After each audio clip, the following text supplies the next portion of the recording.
तो ही hello everyone, B Saliyar. तो guys, अगर आपने हमारे गैलेक्सी एम्परर के एपिसोड 1 को मिस कर दिया तो आपको लिंक डिस्क्रिप्शन बॉक्स में मिल जाएगा, वहां पर जाकर चेकआउट जरूर करें। तो चलिए बिना किसी देरी के आज की वीडियो की एक्सप्लेनेशन को स्टार्ट करते हैं। तो जैसे कि हमने पिछले एपिसोड में देखा था, जो मिसिया थी उसने वांग लिंग के साथ मिलकर डाउ लिंग को धोखा दिया था और डाउ लिंग को लूट भी लिया था।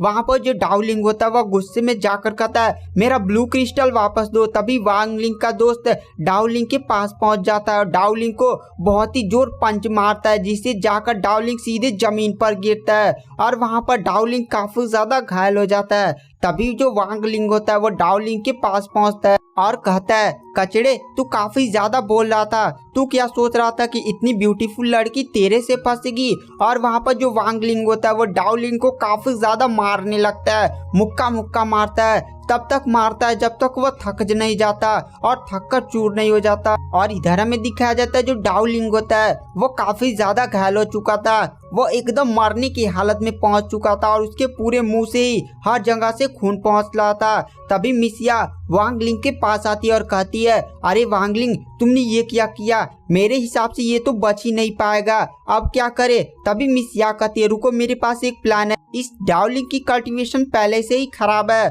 तो हम इसे पावरफुल बीस्ट का ब्लड पिला देते हैं, जिससे इसकी पूरी बॉडी ब्लास्ट कर जाएगी और हम पर इसकी मौत का शक भी नहीं आएगा। तभी वहां पर जो वांग लिंग होता है वो अपने दोस्त से कहता है यूनिकॉर्न का ब्लड दो। यूनिकॉर्न का ब्लड एक काफी ज्यादा हाई लेवल का बीस्ट का ब्लड है। तभी उसका दोस्त कहता है अरे मैंने ये बहुत ही ज्यादा मेहनत से पाया है। वांग लिंग कहता है जाओ पहले इस ब्लड को पिलाओ, बाद में देखा जाएगा, जान से ज्यादा प्यारी है क्या। तभी वहां पर वांग लिंग का दोस्त जाकर यूनिकॉर्न का ब्लड सीधे डाउ लिंग के मुंह में डाल देता है। वांग लिंग कहता है चलो यहाँ से निकलो, मरने दो हरामी को।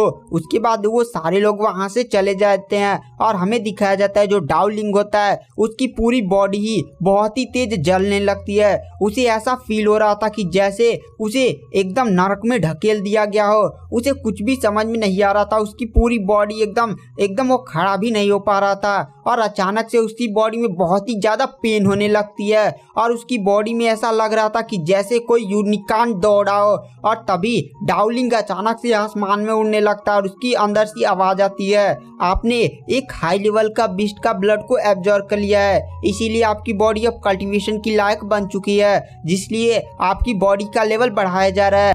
आप भविष्य में जैसे जैसे बीस्ट के ब्लड का सेवन करते रहेंगे आपकी कल्टीवेशन बढ़ती रहेगी। और हमें यहाँ से सीन शिफ्ट कर दिया जाता है, जहाँ पर हमें डाउ लिंग को एकदम सही सलामत खड़ा हुआ एक ऑक्शन हाउस के सामने दिखाया जाता है। और वहाँ पर जो डाउ लिंग होता है वह सोचता है वांग लिंग, मुझे मेरी पावर का राज पता चल गया है, मुझे हाई लेवल के बीस्ट का ब्लड का सेवन करके अपनी पावर को बढ़ाना है और मैं तुमसे तो बदला लेकर रहूंगा और मैं तुम्हारा वो हालत करूंगा ना कि तुम सोच भी नहीं सकते। उसके बाद वहां पर जो वांग लिंग होता है वो ऑक्शन हाउस के अंदर जाता है, जहां पर उसे एक बंदा ग्रीट करता है और कहता है हाय सर, आपको क्या चाहिए। तो वहां पर जो डाउ लिंग होता है वह कहता है मुझे हाई लेवल के ब्लड बीस्ट चाहिए। तो वहां पर वो बंदा कहता है क्या आपको हाई लेवल के बीस्ट का ब्लड चाहिए, पर ये काफी ज्यादा महंगा होता है, क्या आप इसे अफोर्ड कर पाएंगे। तो वहां पर जो डाउ लिंग होता है वह कहता है मेरे पास पैसे तो नहीं है, लेकिन मेरे पास ये मिनरल स्टोन है। और तुरंत वो अपने पास से अपना ब्लू क्रिस्टल निकाल लेता है। ब्लू क्रिस्टल को देखकर वह बंदा बोलता है ये कैसा पत्थर है, तुम यहाँ पर बीस्ट का ब्लड खरीदने आए, गली छाप गरीब। और तुरंत वो डाउ लिंग को मारने जाता है, लेकिन डाउ लिंग फुर्ती से वहां से हट जाता है। तभी वो बंदा अपने गार्ड्स को बुला लेता है और कहता है इस बंदे को मारो, इसे छोड़ना मत, ये हरामी यहाँ पर लूट मचाने है, हम लोग का टाइम बर्बाद करने है, ऊपर से मुझ पर अटैक भी कर रहा है। तभी वहां पर बहुत सारे गार्ड सीधे आकर डाउ लिंग पर अटैक करने लगते हैं। डाउ लिंग कहता है अच्छा, और डाउ लिंग उन्हें एक ही पंच में उठा कर फेंक दे रहा था। एक लात में एक बंदा इधर उड़ता हुआ जा रहा था तो दूसरी लात में एक बंदा वहीं पर ढह जा रहा था। डाउ लिंग की पावर को देखकर वह बंदा काफी ज्यादा शॉक हो जाता है और वहां पर डाउ लिंग कुछ ही देर में सभी लोग को ढा देता है और फिर वह उस एल्डर की तरफ बढ़ता है। वह बंदा कहता है एल्डर इधर आइए, ये देखिए ये यहाँ पर तबाही मचा रहा है। तभी वहां पर एक मोटा सा एल्डर आता है जो आकर डाउ लिंग से कहता है तुम यहाँ पर इतनी सारी तबाही क्यों मचा रहे हो और हमारे कर्मचारियों को क्यों पीट रहे हो, क्या तुम्हें डर नहीं लगता। तो वहाँ पर डाउलिंग कहता है मैं यहाँ पर सामान खरीदने आया था और मैं यहाँ पर इन्हें ब्लू क्रिस्टल दे रहा था। ब्लू क्रिस्टल का नाम सुनकर वो एल्डर कहता है क्या सच में ब्लू क्रिस्टल है। तो वहाँ पर डाउलिंग तुरंत अपने हाथ में ब्लू क्रिस्टल निकालकर उस एल्डर को दिखाता है। वो एल्डर काफी ज्यादा शॉक हो जाता है और कहता है ये तो ब्लू क्रिस्टल है, ये तो इतना ज्यादा रेयर है कि मैं कभी नहीं सकता था। जिस बंदे ने डाउलिंग की बेइज्जती की थी वो कहता है क्या ये ब्लू क्रिस्टल है, और तुरंत डाउलिंग के पास जाकर अपने आप को ही मारने लगता और कहता है सर मुझे माफ कर दीजिए, मुझे नहीं पता था कि आपके पास ब्लू क्रिस्टल है, आप तो हमारे यहाँ के अतिथि हैं। तभी वहाँ पर जो मेन एल्डर होता है वह कहता है तुम हटो।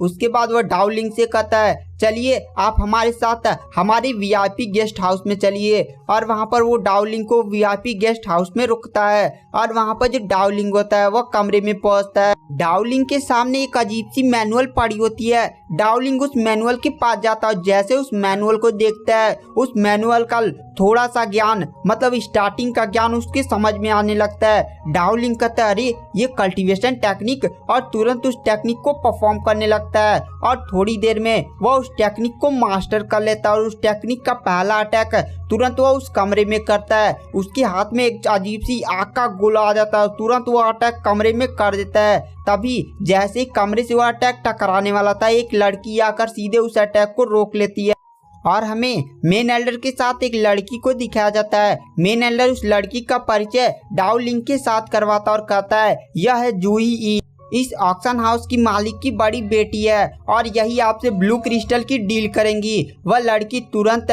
वहां पर डाउलिंग के पास पहुंचती है और वह उस टेक्निक को उठाकर कहती है इस टेक्निक के बेसिक को समझने के लिए क्यूआई क्रिएशन स्टेज के बंदे को लगभग 30 मिनट लगे थे, लेकिन तुमने तो इसे 10 मिनट से भी कम, शायद उससे भी कई मिनट कम में सीख लिया। इससे तुम्हारे टैलेंट का पता चलता है। चलो मैं तुम्हें मैट्योर पंच नामक इस टेक्निक को तुम्हें दे दूंगी।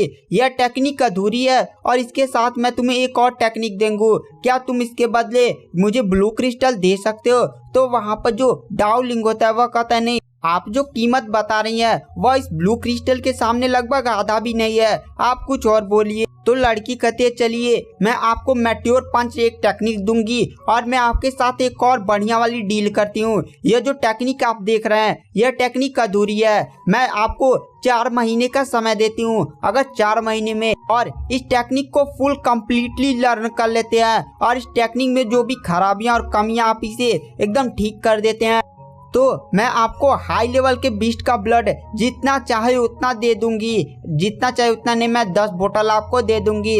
तो वहाँ पर डाउलिंग कहता अगर मैं इसमें फेल हो गया तब, तो वो लड़की कहती है बस आपको 2 ब्लू क्रिस्टल देना होगा। डाउलिंग इस शर्त को मान जाता है। तभी वो मेन एल्डर डाउलिंग को 3 बीस्ट ब्लड देता और कहता है आपने जो नॉर्मल बीस्ट का ब्लड मांगा था वो है, ये लीजिए, और आप 4 महीने जब बाद आएंगे ना तो अगर आप कामयाब रहे तो हम आपको और भी बीस्ट ब्लड देंगे। तो वहाँ पर डाउलिंग कहता है तो ठीक है मैं चलता हूँ। उसके बाद